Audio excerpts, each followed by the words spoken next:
Good morning po sa lahat. Good morning. Pakisabi sa katabi mo, magandang umaga. Yan. Sa kabila, batiin mo siya, sabihin mo sa kanya, good morning. Okay, punta po tayo sa message po ng Panginoon. Tuloy po natin yung series po natin na Be Free from Self-Destruction. And last week, pinag-usapan po natin yung Be Free from Shame and Guilt. No, yung mga nakapunta po rito, naka-attend po ng Sunday, no, nais ng Panginoon na mamuhay ka ng guilt-free. Okay? You cannot be happy and feel ashamed at the same time. No, walang taong masaya na nagtutungo sa buhay at the same time ay hiyang-hiya. Yan po, no? That's why your guilt has been removed because it's settled on the cross. No? Wala na, sinettled na po yan ng Panginoon dun sa kusang Kalbaryo. That's why nagagawa na po natin na makapagpatuloy po sa buhay na guilt-free. Okay? Because Jesus died on the cross. No? Stop beating yourself because Jesus took it all. He paid the price. He paid the penalty of sin. Kaya pakisabi sa katabi mo, guilt-free ka na. Okay? So no guilty person is truly happy. No? Kaya tayo pinalaya ng Panginoon dahil sa prison ng kahihiyan at yung regrets. No? Kasama po yan, yung regrets na yan, yung mga nagawa natin po sa past na nagbibigay sa atin ng talagang sobrang panghihinayang. No? Yan po yung na-experience po ng maraming Kristiyano kaya hindi nila ma-experience yung ganda, yung pagkakaroon ng joyful life dahil sa shame and guilt. And ngayon naman po, pag-usapan po naman natin yung uncontrolled thoughts.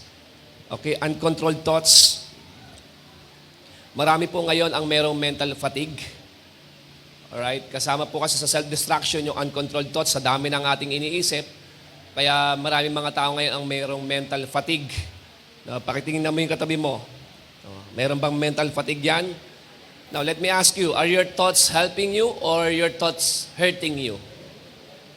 Again, are your thoughts helping you or your thoughts hurting you? Sabi po sa isang article na nabasa ko, no? We are living in a day and age when anxiety and stress are becoming normalized. No? And expected as an avoidable part of our daily life. Sabi po nila, sa panahon doon natin ngayon, para bagang tinanggap na natin sa bawat araw ng ating buhay, kabahagi na po natin yung stress at yung anxiety. Are you okay with that? Na? Okay ba sa inyo yan? Yung bang sa bawat araw, no, bahagi na yung paghihirap, yung anxiety, yung stress. No, have you accepted that as part of your daily life? No? Not believing na it is possible to live a different way because God has a better plan for us. Tama po ba doon? No? Bagamat ang kaaway ay nagbibigay siya ng lies sa mundo na sabi ng marami, ang stress daw at ang anxiety, bahagi na raw to, hindi na to maaalis. Pero tayo naniniwala tayo na ang Panginoon ay merong magandang plano po sa atin at ayaw niya tayong mamuhay, no, na magkaroon tayo ng anxious thoughts at talagang stressful life, no? Because Jesus came, sabi sa Bible, He came, what? To give us abundant, no? Not just abundant, but life to the full. Yan po yung nais po ng Panginoon. So our topic for today is entitled, Be Free from Self-Destruction, Managing Your Thoughts. Okay, let me begin in Romans chapter 12, verse 2, Managing Your Thoughts. So Romans chapter 12, verse 2, it says here, don't copy the behavior and custom of this world, but let God transform you into a new person. Okay? Ito po yung bilin po sa atin bilang mga mananampalataya. Sabi po sa Romans chapter 12, sa New Living Translation, don't copy the behavior and custom of this world. Maybe sa takbo ng mundo ngayon ay talagang napaka-stressful ng tao, toxic na yung kaisipan natin. Pero sabi ito, don't copy the behavior, the customs. Ibig sabihin, yung takbo ng mundo na to, but let God transform you into a new person. Let God, allow the Lord to transform your life, to transform you by changing the way you think. Okay? Gusto ng Panginoon baguhin ka, no? Sa paano paraan? By changing the way you think. Then you will learn to know God's will for you, which is good and pleasing and perfect. Okay? God wants to change your mind. And ito nga tayo, many times, oftentimes, no, we want God to change our circumstances. No, we want Him to take away all the problems, all the sadness, all the sufferings. But God says, hey, I know that's important, but your mind is really and much more important than your circumstances. Are you with me? No? Nandiyan ba tayo? Nandiyan ba tayo? Let me say this to you. God is far more interested in changing your mind than you're changing your circumstances. No, mas interesado ang Diyos sa pagbabago ng iyong pag-iisip kaysa sa pagbabago ng iyong sitwasyon. No? Bago niya baguhin ang sitwasyon mo, gusto niya munang baguhin ang isipan mo. At kahit hindi mabago yung kondisyon mo, no, pwede pa rin maging dahilan niya sa pagbabago ng ating buhay. Are you with me? No? Because God is in the business of changing lives. Hindi mababagong buhay kapag hindi po nabago ang ating pag-iisip. Rodelina, pakiano nga po to. Na ano po ako, grounded po yata yung mic. So, God is far more interested in changing your mind than you're changing your circumstances. Andiyan ba tayo? No? At ito po yung nais po ng Panginoon po sa atin na mabagong ating pag-iisip. At mababagong ating pag-iisip kapag natutunan po natin itong controlin or i-manage. So, why is it important for us? Napaka-importante. Why is it important that you and I learn how to manage our minds? Now, let me give you 3 reasons. Bakit napaka-importante na ang ating kaisipan po ay ma-manage po natin ng tama. Ito po ay makontrol po natin. Bagamat hindi mo maaawat yung mga pumapasok sa isipan mo, pero yung thinking mo, yan, ikaw yung may access diyan kung ano yung gusto mong i-play sa isipan mo. Are you with me? No, so why is it important that I learn how to manage my mind? Now, the first one is this. My thoughts control my life. My thoughts control my life. Our mind is the control tower of our life. No? Our mind is the control tower of our life. Whatever happens in our life starts here. Lahat na nangyayari po sa buhay po natin, nagsisimula po dito yan. No? All our decisions are there. Ibig sabihin, nandyan po yan. No? Nasa isipan mo. And the truth is, whatever we are today is the result of what we been thinking about all these years. Kung sino man tayo ngayon, yan po ay resulta ng ating mga iniisip sa mga nakaraang taon. Yan po yan. Kung sino ka ngayon, produkto yan ng iyong kaisipan. Andiyan ba tayo? So every single action always begin as a thought. If you don't think it, you don't do it. If you don't think it, you don't do it. So that's both good and bad nasa isipan mo. No, nandiyan sa isipan niyo po yan. So if it's a good thought, you're going to do good. If it's a bad thought, you're going to do bad. Ganun lang kasimple yun. Kapag maliit, pangit ang kaisipan, masama ang kaisipan, yung action mo magiging masama. Yan, nagsisimula ang lahat sa iyong isipan. Yan yung battleground. Nandiyan din yung playground ng kaaway. If you have a sick thoughts, you're gonna have a sick life. If you have a sinful thoughts, you're gonna have a sinful life. And the Bible tells us, church, that every action in your life starts with a thought. Bawat akbang, bawat ginagawa mo, nagsisimula yan sa iyong kaisipan. At ang kaisipan mo ay merong kapasidad at kakayanan na na i-shape ka kung sino ka. Okay? Yung kaisipan mo, yan ang nagmo-mold sa iyo, yan ang nag-shape sa iyo kung sino ka man ngayon. Andiyan ba tayo? Ang sabi po sa Bible, in Proverbs chapter 4, verse 23, look at this powerful verse. Ang sabi po rito, be careful how you think. Be careful.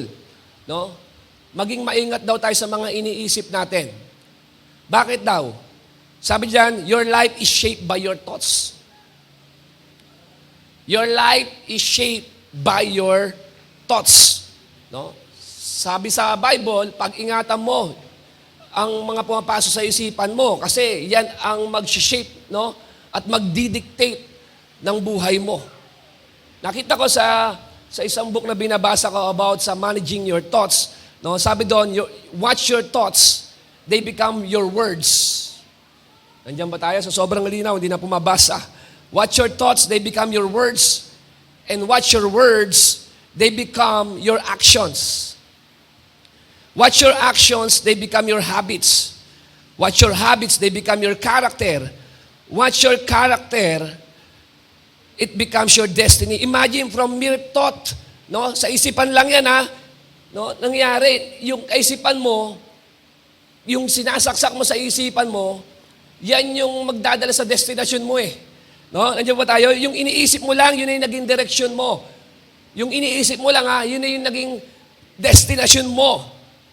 Amen po ba doon? Kaya maging maingat daw po tayo sa mga sinasaksak natin sa isipan.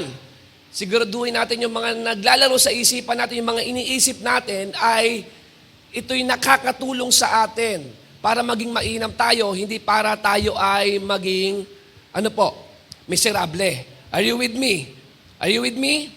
No, marami sa atin po interested tayo sa feelings po natin, pero yung feelings mo, hindi daw yan yung nag-shape sa'yo.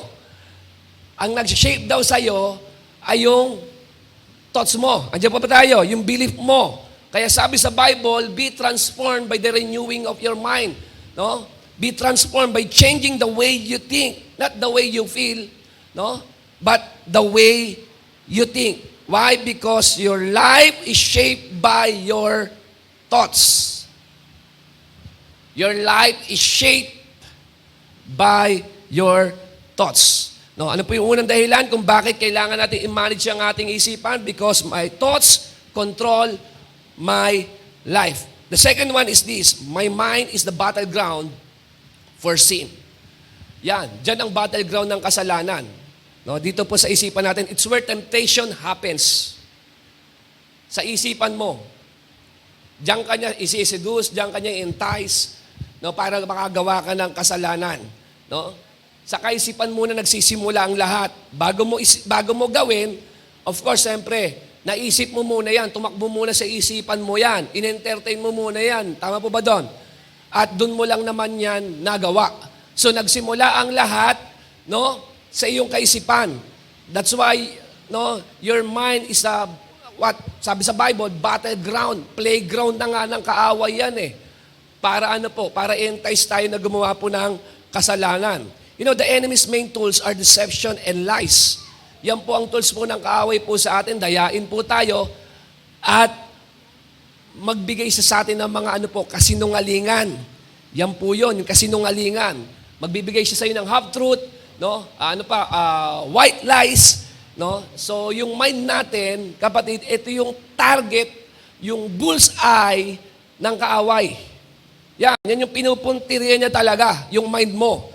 No?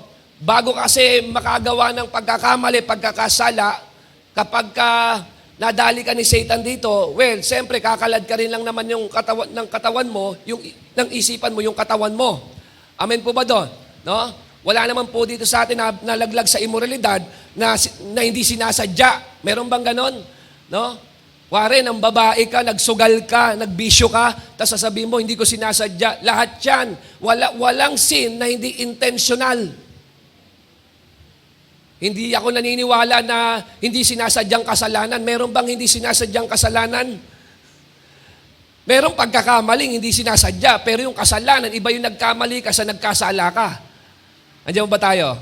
So yung kasalanan, nagsisimula daw yan sa iyong isipan. Bago mo makomit, bago mo magawa, abay, nanalo na kagad si Satan sa iyo. No? Nanalo na kagad si Satan sa isipan mo. Are you with me? Andiyan ba tayo? So, yung mind is where the battleground is. No? The sin of pride, it starts in the mind. No? The sin of pride, it starts in the mind. The sin of lust, it starts in the mind. The sin of hatred, it starts in the mind. Yung samaan ng loob, nagsisimula yan sa isipan. No, sa isipan niya naglalaro yan. Ano nilalaro ng isipan mo? Yung ginawa niya sa'yo. Okay? Bago ka magwala, nagwawala na isipan mo. Andiyan ba tayo? No, bago ka gumawa ng kasamaan, naging masama na yung nasa isipan mo. Ganun lang po kasimple po yon. Andiyan ba tayo? No, the sin of hatred starts in the mind. Fear, resentment, it starts in the mind. Amen? Jealousy, envy, they all starts in the mind. no worry, being stressed out, that's in all in the mind. Ibig sabihin lahat 'yan, yung jealousy, envy, no? Worry, lahat daw 'yan nagsisimula sa ating isipan. Kung sino ka ngayon, kung ano ugali mo ngayon, kung ano pinapakita mo ngayon, yan ay produkto at resulta lang ng naglalaro sa isipan mo. Kaya ingatan mo yung mga sinasaksak mo sa isipan mo. Ingatan mo yan. Kasi bukas makalawa, no, yan na, no, ang mag-shape, ang magdidictate ng buhay mo. Are you with me? Parang wala pong tao po rito. No? So, ang laban mo ay wala sa paligid mo. Wala. Ang laban mo nasa isipan mo. Amen? No? Not around you. It's thought in your mind. Yan ang battle mo. Kung naghahanap ka ng laban sa labas, kung hinahanap mo kung sino ang kalaban mo, kung sino yung tao na may atraso sa iyo, wala sa labas, wala sa paligid mo, nandito yan. Ito yung battleground. Ito yung battleground. Amen.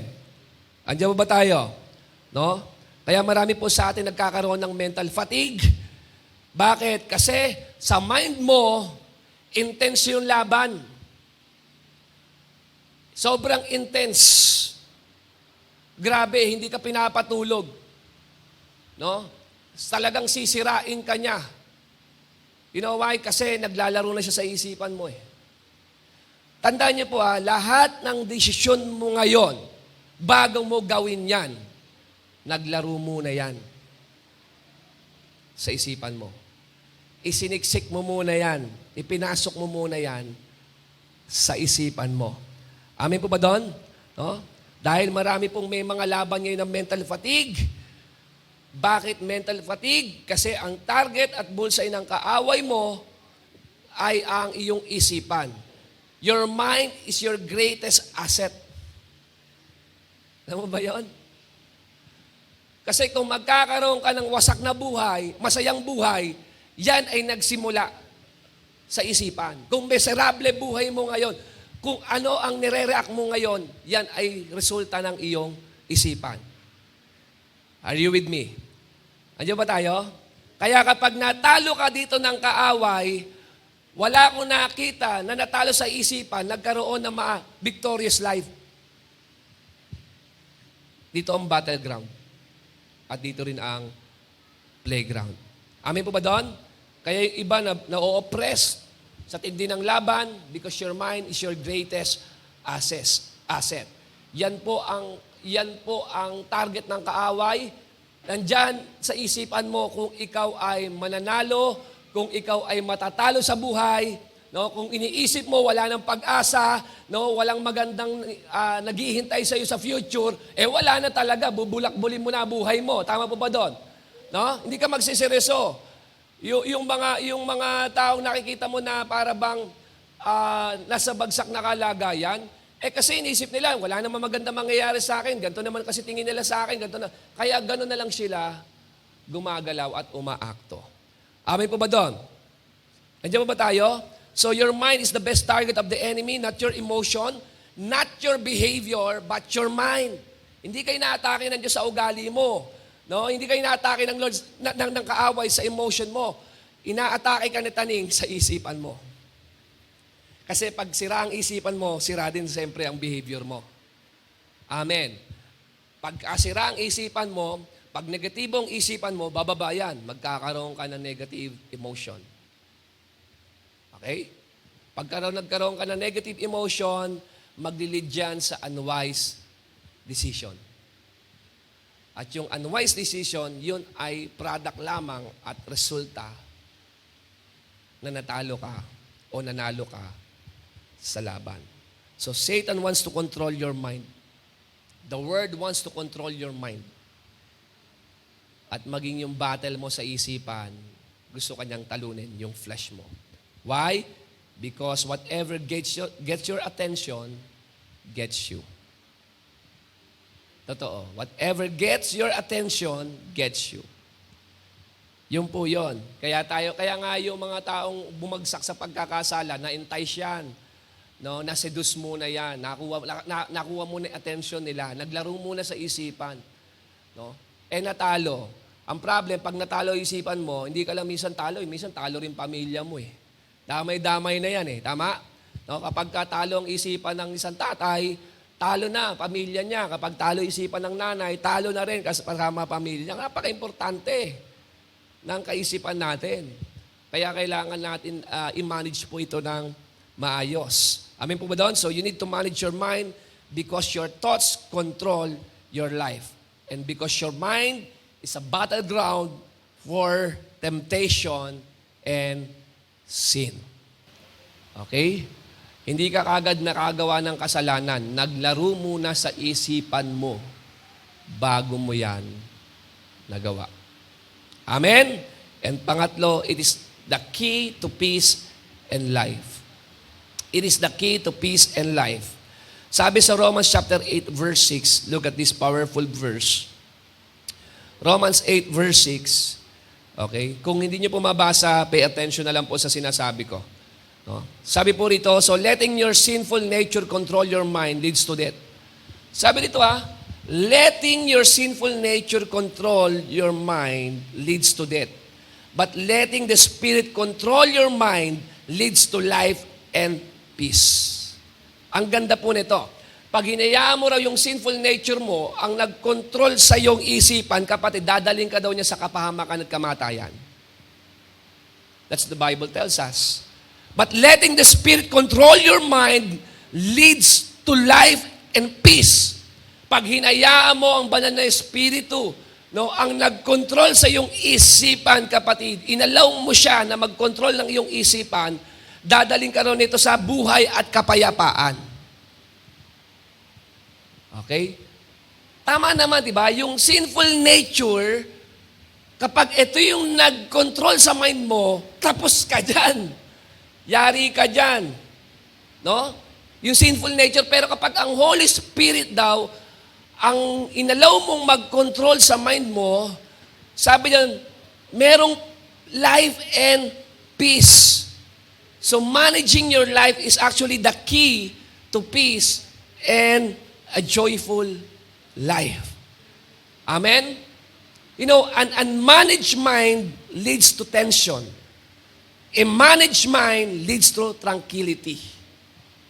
An unmanaged mind leads to pressure. A managed mind leads to peace. An unmanaged mind leads to conflict, chaos. A managed mind leads to confidence.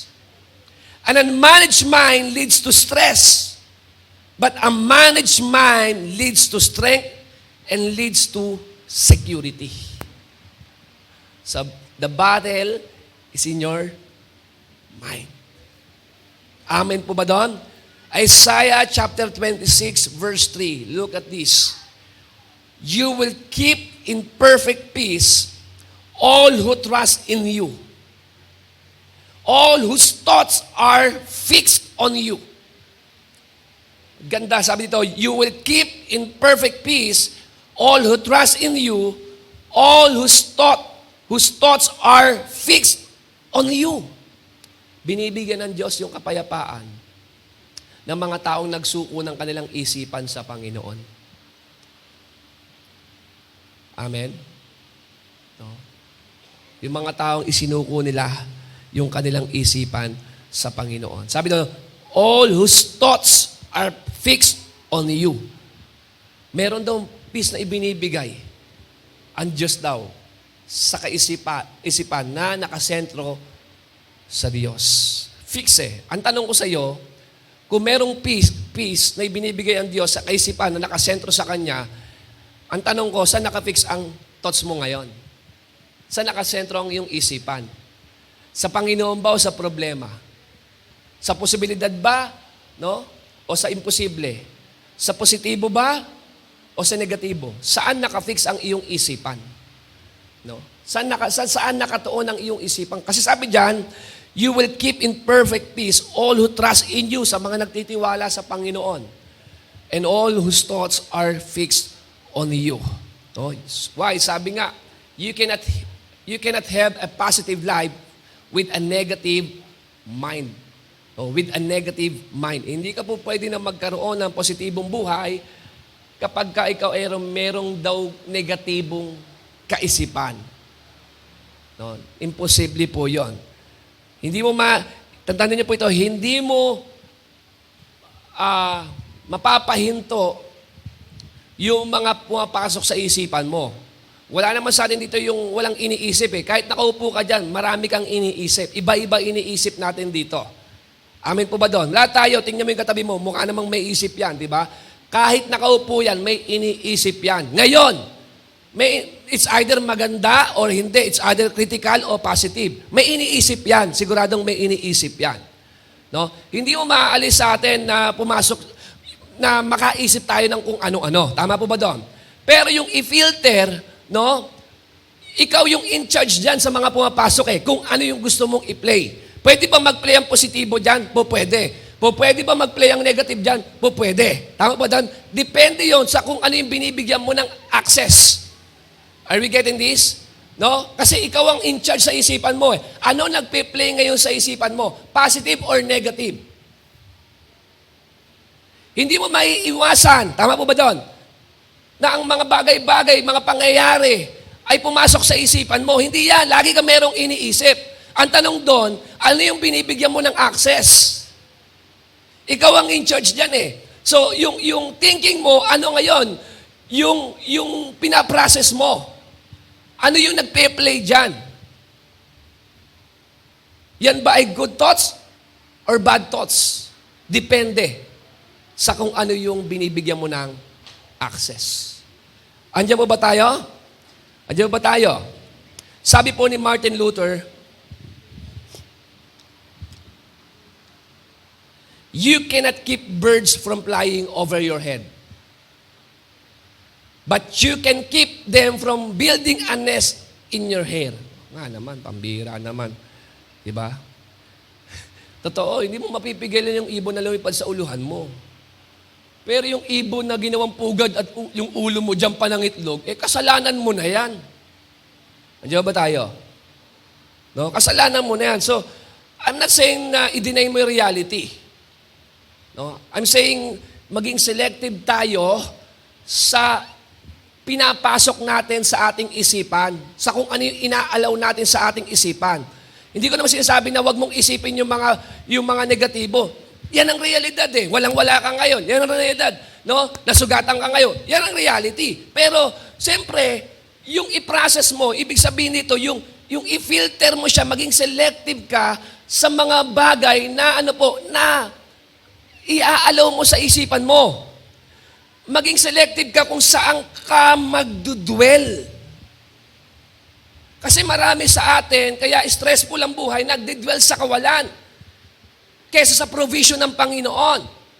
Tama po ba doon? Sinasabi ng realidad na, yes, walang-wala ka ngayon, ano ngayon. So ngayon, doon ka nagdedwell. Yun ang inaalaw mo, yung lack. Amen po ba doon? Pero pwede naman magyari na sa isipan mo, na ano po doon, magdwell ka sa positive, na yes, wala ka ngayon, but God shall supply. He will supply all your needs. But di ka doon magdwell. Amin po ba doon? Yes, hirap na hirap ka ngayon sa kalusugan mo, no? Talagang may malalakang karamdaman, may sakit ka. Kapag diyan ka nagdwell, kapatid, talagang mawawala ang kapayapaan mo. I'm not saying na i-deny mo yung reality. That's the reality. May sakit ka. Pero pwede ka magdwell na sa sinabi ng Panginoon na, anong sabi niya? By His stripes, we are healed and we are whole. He made us whole. So, ang tanong doon, ano yung inaalaw mo sa isipan mo ngayon? Bad thoughts or negative thoughts? So, be selective. Be selective kasi bakit? Paglabas mo rito, yung magiging ugali mo, depende yan sa takbo ng isipan mo. Ang tanong ko sa iyo, sana yung paglabas mo rito, yung isipan na tumatakbo dyan, makakatulong sa iyo para maging mainam. Kapag ang isipin mo, sisirain ka niya paglabas mo, huwag kang mag-dwell doon, maging selective ka, maging matalino ka. Yayariin ka ng kaaway dyan. Yayariin ka ng kaaway. Are you with me? Tanda mo, bago mo i-commit yun, naisip mo muna yon.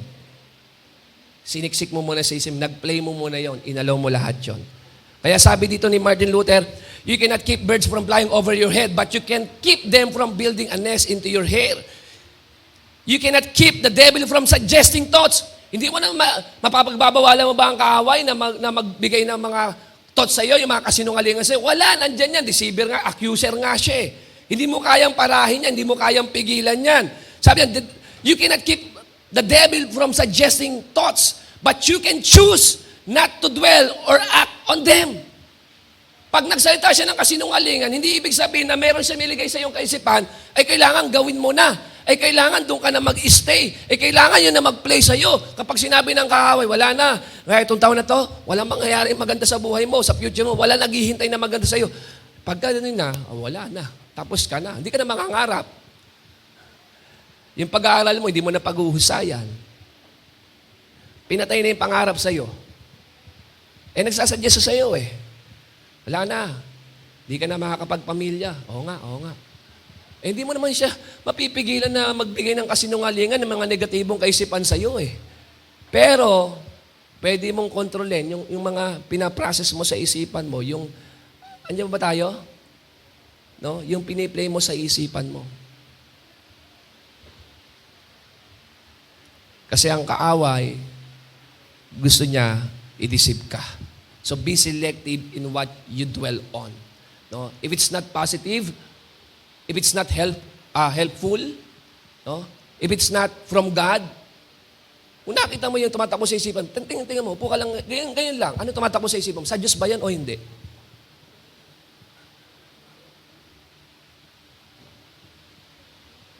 If it's positive, no? If it's encouraging, kasi kung hindi, baka sumasakay ka na. Baka kinukumit mo na yung ginagawa at sinasabi ng kaaway sa iyo. Doon ka nadadalhin. Ang problema sa atin kapag nasira buhay natin kung sino-sino sinisisi natin, hindi naman ako may control ng isipan mo, ikaw eh. Be responsible sa tumatakbo sa isipan mo.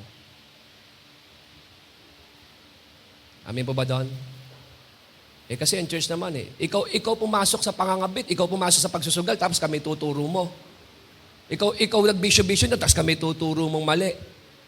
Nakuha po natin to? Thoughts. Bago mo i-commit, natalo ka muna. Kaya kung ano naglalaro dyan ngayon, mamaya iyaan ang sasakyan ng buhay mo. So lies from the enemy, ano ginagawa ng kaaway? Trying to plant negative seeds, trying to plant fearful seeds, inferior seeds, no? Kaya napaka-importante na ma-manage natin, matutunan natin i-manage ang ating isipan. Bakit? Ano po yung una? Your thoughts control your life. Amen? Shaped by your thoughts. Yung life mo eh. Second, your mind is the battleground for sin. Ano inaalaw mo? Sinful nature o kinokontrol ng Holy Spirit yan na merong peace and life? Kasi ang sinful nature, pag yan na nagpaandar dyan, sabi niyan, dadaling ka dyan now sa kamatayan. At pangatlo, it is the key to peace and life. Kapag hindi mo na-enjoy ang buhay mo ngayon, simple lang. Balikan mo, dalawin mo yung isipan mo. Amen po ba doon? Anyo ba tayo? Now, in order to get your mind healthy, our minds healthy, no, in order to manage our minds, now let me give you 3 F's. 3 F's that will help us to control or to manage our thoughts. No, they all start with F. 3 F po ito. Mabilis lang po ito. Number 1, no, ano yung dapat natin gawin para i-manage? Number 1, you have to feed your mind with truth. You have to feed your mind with truth. No? Pakainin mo ang isipan mo ng katotohanan. Pakainin mo. Baka pambihira, baka 95% puro kasinungalingan dyan. Pakainin mo ng katotohanan because Jesus said, you will know the truth.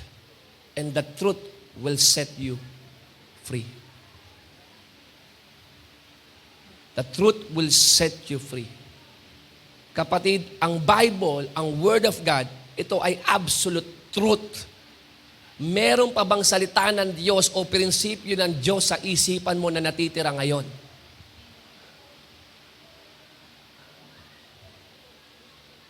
Andiyan ba tayo? So feed your mind with truth. No? Dahil ang kaaway, lalagyan niya yan ng kasinungalingan. Anong kasinungalingan? You cannot. Yan, di mo kaya. Ikaw magbabago ka? Imposible. You can't. Ikaw, mapupunta mo yun. You can't. Ikaw magagawa mo. You can't. Yan ang kaaway. Hindi mo magagawa. Hindi mo kaya. Hindi mo kaya. Pangalawa, it's too late. It's too late. Ngayon pa ba? Ngayon pa. Yan ang kaaway. Nako, it's too late. It's too late na. Masyado nang maraming nangyari. It's too late. Ikaw, minsan gusto mo i-recover ang isang relasyon, isang pangyayari, sasabihin sa'yo ng kaaway, huli na. Ngayon pa ba? Di ka na makakabawi. It's too late. So una, you cannot. Pangalawa, it's too late. Pangatlo, nothing good is in your future. Walang magandang nangyayari sa future mo. Walang magandang naghihintay sa'yo. Yes. Walang magandang naghihintay sa'yo.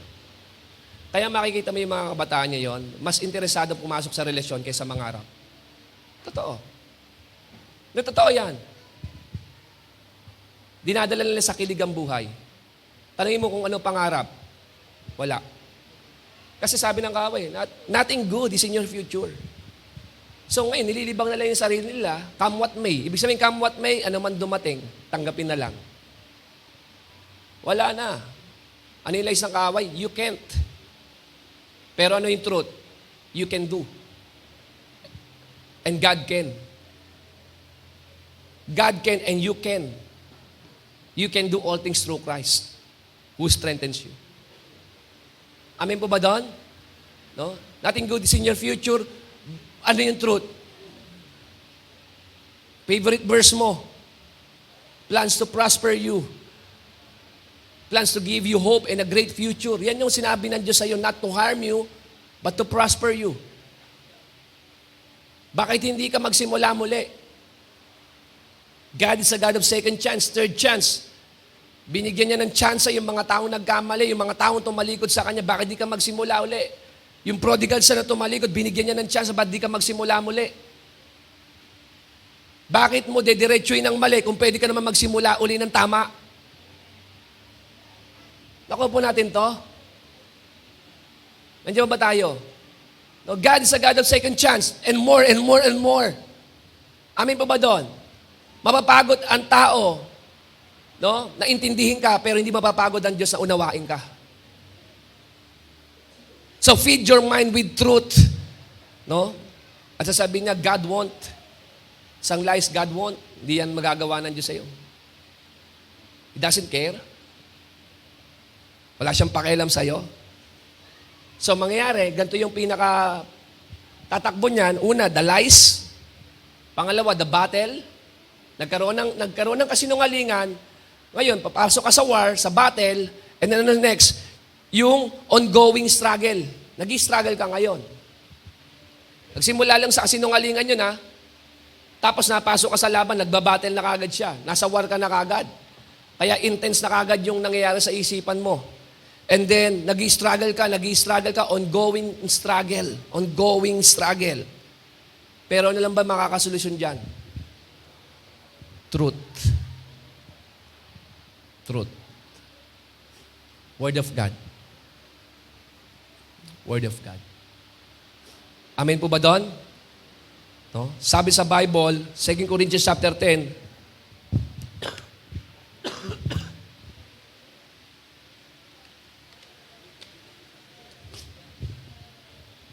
Corinthians chapter 10, verse 4 to 5. The weapons we use in our fight are not the world's weapons, but God's powerful weapons, which we use to destroy what? Strongholds. We destroy false arguments.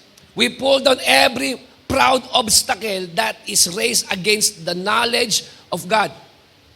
We take every thought captive and make it obey Christ. Sabi doon, no? We destroy strongholds. Ano yung stronghold?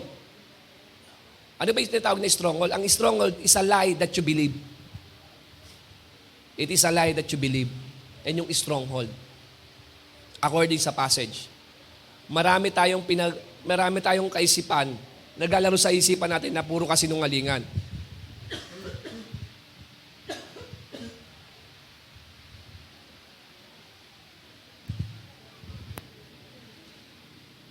Excuse me po. No? Yan po yung naglalaro sa ating isipan. Kaya sabi nun, kailangan makaptive yung ating isipan para sumunod sa Panginoon. Sumunod sa Panginoon. Dapat ang isipan mo nakasuko sa Diyos. Nakasuko sa Panginoon. Nakasentro sa Kanya. No? Kapag ka may pumasok negatibong isipan, kapatid,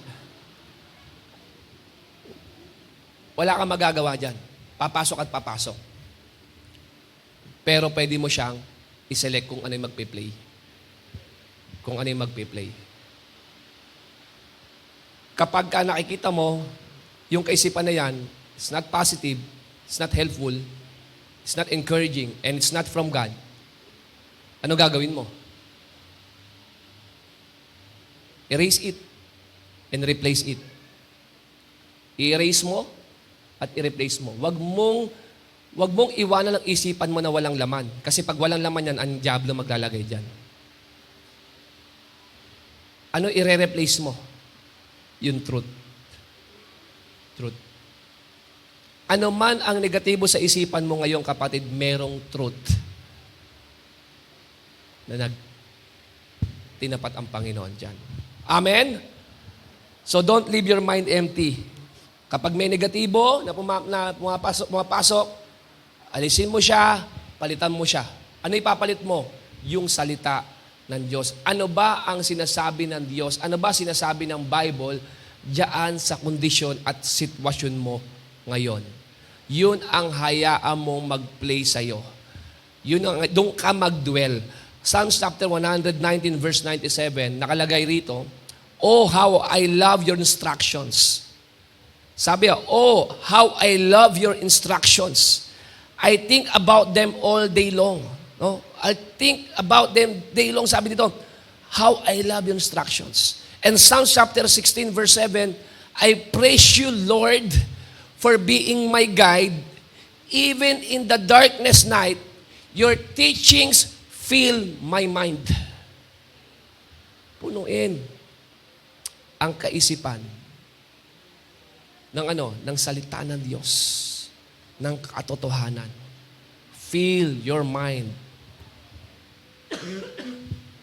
Feed your mind with truth.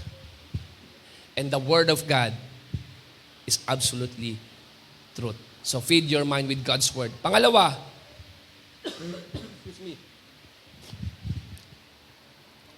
Free your mind from destructive thoughts. Free your mind from destructive thoughts. Destructive thoughts. Sabi po sa Ephesians chapter 4 verse 27, Ephesians 4:27, "Don't give the slanderous accuser, the devil, an opportunity to manipulate you." Sabi sa Bible, hindi ito kuro-kuro. Hindi ito opinion ng tao. Sabi sa Bible, don't give the slanderous accuser, the devil, an opportunity to manipulate you. Excuse me. Huwag mong hayaan na dayain ka ng kaaway. Huwag mong hayaan dayain ka ng kaaway. In Romans chapter 8 verse 5, nakalagay, "Those who are dominated by the sinful nature think about sinful things." things. Look at this, ha. Sabi nito, those who are dominated, sa mga dominated daw, those who are dominated by the sinful nature, think about sinful things. But those who are controlled by the Holy Spirit, think about things that please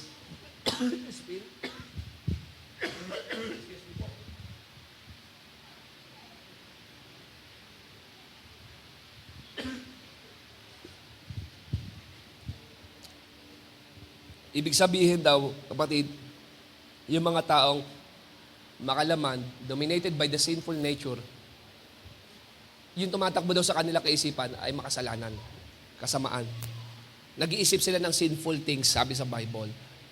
Pero yung mga tao raw na controlled ng Holy Spirit, no, ang naglalaro daw sa kanilang isipan, yung mga bagay that pleases the Spirit na nakalulugod sa Diyos. Isipin mo, ano ba itong isipan ko? Sinful things? Ito yung isipan na nagpiplis sa Panginoon. No? Sabi, wag mong hayaan ng kaaway manipulahin ka. Wag mong hayaan daw ang kaaway. Kapag meron destructive thoughts, kapatid, nakita mo, hindi po pwede yan. Bakit? Mapapahamak ako. Masisira pamilya ko. Masisira hanap buhay ko. Masisira pag-aaral ko. Wag mo siyang hayaan na mag-dwell doon. Sinful things yun eh. Hindi ka naman dominated ng sinful nature eh. No? Pero sabi diyan, those who are controlled by the Holy Spirit, and I believe kasama ka rito, controlled by the Holy Spirit, think about things that please the Spirit. Yung nakaka-please po sa Panginoon. Sa atin kasi normal na pagka nakita mong hindi makakatulong sa'yo, ay hindi mo hinahayaan na masaktan ka eh. For example, may kumatok sa bahay mo. Pagkatok niya, may dala siyang kutsilyo. May poison, may spray. No, may dalang kutsilyo, mayroong poison. At alam mo naman eh. Di ba? Ang tanong ko sa'yo, pag kumatok ba yung tao na yun, pagbubuksan mo, at papapasukin mo sa bahay mo? No? May dalang kutsilyo. No? May hawak ng pugot na ulo. Hindi, mayroong poison. Pag yung bay kumatok sa'yo at nakita mo, pagbubuksan mo, sasabihin mo sa kanya, ay, sige, tuloy kayo, pilatog. Of course, hindi. Isasarado mo yung pintuan. Harmful yun eh. So, ibig sabihin, ang kaaway, yung destructive thoughts na yan, kapag nakikita mo wawasakin, bakit mo siya patutuloyin? Kung wawasakin ka niya, kung pagnanakawan ka niya, ng kapayapaan, no? Ng katahimikan, bakit mo patutuloyin? Eh, yun na nga pakay eh. So, be selective sa mga pinapasok mo sa isipan mo. At be controlled by the Holy Spirit na walang ibang iniisip yung mga bagay na nakalulugod sa Panginoon. Amen? And lastly, focus your mind on the right things. Focus your mind on the right things. Wala naman tao na walang focus. Ang tanong ko lang, saan nakafocus ang isipan mo? Sa negative things or positive things? Sa right things ba? No? Kasi madali sa atin na mag-dwell sa negative kapag tayo ay may pinagdadaanan. Kapag tayo may mayroong problema, nag-dwell tayo sa negative. No? Pero ang tanong dito, ano iniisip mo ngayon? Right things, no, or negative things? Because you cannot think defeat and have victory. You cannot. You cannot think weakness and have strength. And you cannot think lack and have abundance. Your life is going to follow your thoughts. Kung ano yung naglalaro sa isipan mo, doon dadalhin yung buhay mo. Doon dadalhin. Right things, or negative things. Sabi sa Colossians chapter 3 verse 2, set your minds on the things above, not on earthly things. Naniniwala kayo sa passage na to? No? Sabi, set your minds on the things above. Ano pagkakaunawa mo? Automatically o ikaw magsiset? Ha? Ikaw, pinapaset sa'yo. Hindi lahat ng Kristiyano nakaset yung mind sa above. Kaya sabi, set your mind on the things above. Not on the earthly things. Kailangan iset mo daw. Ikaw, magsiset. Hindi ako, hindi siya, hindi ang katabi mo, ikaw. Set your mind on the things above. Which is eternal. Amen? Which is eternal. Ikaw magsiset. Philippians chapter 4 verse 8, dito po magtatapos sa inyo. And now, dear brothers and sisters, one final thing. Fix your thoughts on what is true and honorable and right and pure and lovely and admirable. Think about these things that are excellent and praise and worthy of praise. Sabi dito, fix your thoughts. Fix your thoughts on what is true, not what is, yung lies. No. What is true and honorable. Honorable. Right and pure. Lovely and admirable. Think about things that are excellent and worthy of praise. Think about. No? Ito rin yung kailangan natin gawin. I-focus daw natin ang ating isipan sa langit, sa Panginoon, sa magandang bagay. Think about it. Think about Jesus. Think about eternity. Think about it. Isipin mo ang Panginoon. Yung mga ginawa niya sa iyo. Is it good things? Yes. So think about. Sabi diyan,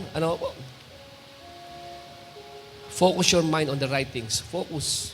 Focus mo kay Jesus. Focus mo sa mga ginawa sa iyo ng Panginoon. Focus mo sa mga gandang bagay, hindi sa mga negatibong bagay. Focus mo, set your mind on the things above. Set your mind on the things above. Which is eternal. Baka wala na kasi eternity sa atin. Hanggang lupa na lang tayo. Wala sa isipan natin ng eternity. Wala na. Hindi na natin pinupursue yung eternity. Kanya-kanya tayong tayo ng kastilyo sa lupa na para bang dating sa atin. Hanggang dito na lang yung buhay natin kapag namatay tayo, that's it. Parang na siya? Unbelievers. Yung thinking natin, hindi mananampalataya. Kasi kapag kang iniisip mo yung above, yung eternal, iba impact ng buhay, iba impact sa buhay mo nun eh. Hindi mo papahalagahan yung bagay na wala talagang kwenta. Hindi ka doon. Lahat sa'yo. Decision mo,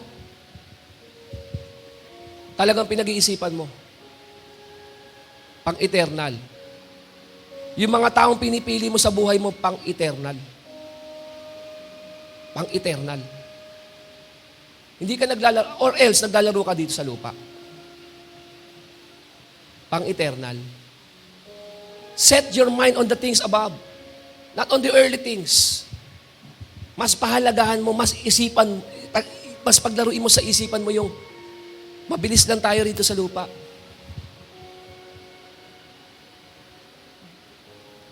Ang tanong sa atin, hindi yung naipundar mo, kundi yung nagawa mo para sa Panginoon. Hindi yung naipundar mo sa sarili mo. Lahat yan kasi magalaho eh. Baka sa dami na naipon mo sa lupa, wala ka man lang na-invest sa langit. Bakit? Kasi yung mind mo nasa earth eh. Earthly things eh. Kaya sabi, set your mind on the things above. On the things above. Hindi man ako i-reward sa lupa, i-reward ako sa langit. Bakit? Kasi yun ang eternal eh. Lahat ng bagay na ginagawa mo sa Panginoon, hindi nasasayang. Your work and labor of love. God is not unrighteous to forget your work and labor of love. Nais ng Panginoon, kapatid, sa punto na to, isipin mo si Jesus. Nasa isipan mo ba na darating siya? Nasa isipan mo ba yung panawagan ng Diyos sa isipan, sa buhay mo? No. Na kailangan mo i-fulfill, kailangan mong lakaran, kailangan mo mamuhay sa kalooban ng Panginoon. Nasa isipan mo ba yung eternity? Or wala na, puro pera na nasa isipan natin? No. Lahat kasi yan. Maglalaho. Maglalaho. Pero mananatili ang salita ng Diyos sa ating Panginoon. Tayo po tayong lahat.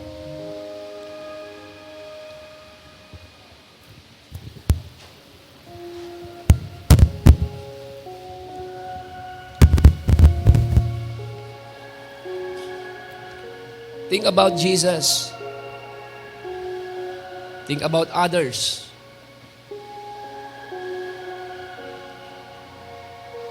It is one thing to claim that you are blessed.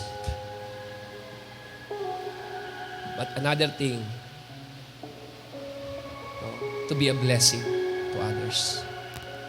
Isipin mo ibang mga tao, sa loob ng simbahan, sino yung mga taong natutulungan mo?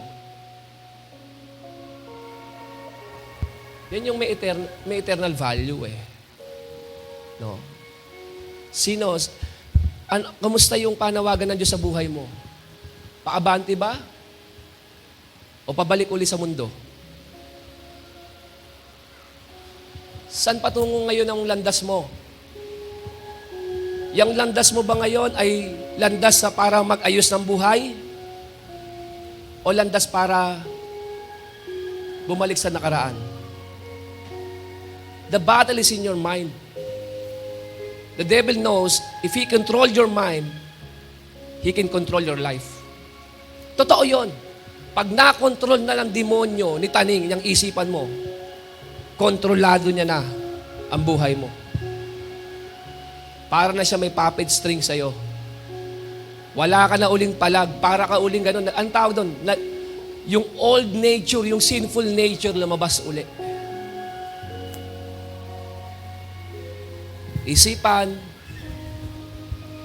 pumasok sa isipan, lumalabas sa bibig, nagagawa. It starts here. It starts here. Pag talo ka rito, talo buhay mo. Talo buhay mo. Ang kagandahan, binigyan ka ng Diyos, no? Ng desisyon, ng will, na ikaw ang in charge sa isipan mo. Ikaw ang magbibigay ng access kung ano magpe-play dyan. Is it sinful thoughts? Or thoughts na nagpi-please sa Panginoon? Well, it depends sa'yo. The way you think. Panginoon, salamat po. Tunay nga dakilang Diyos, ang kaaway ay walang hinto at walang habas na naglalagay sa aming isipan, Panginoon, ng mga kasinungalingan, fearful seeds, negative seeds, discouraging seeds. Lord, gusto kami ng kaaway i-deceive. Maging ang eternity inaalis sa isipan namin, Panginoon. Kaya sa umaga pong ito, sinusuko namin sa iyo muli ang aming isipan. Pangunahan niyo po ito, Banal na Espiritu.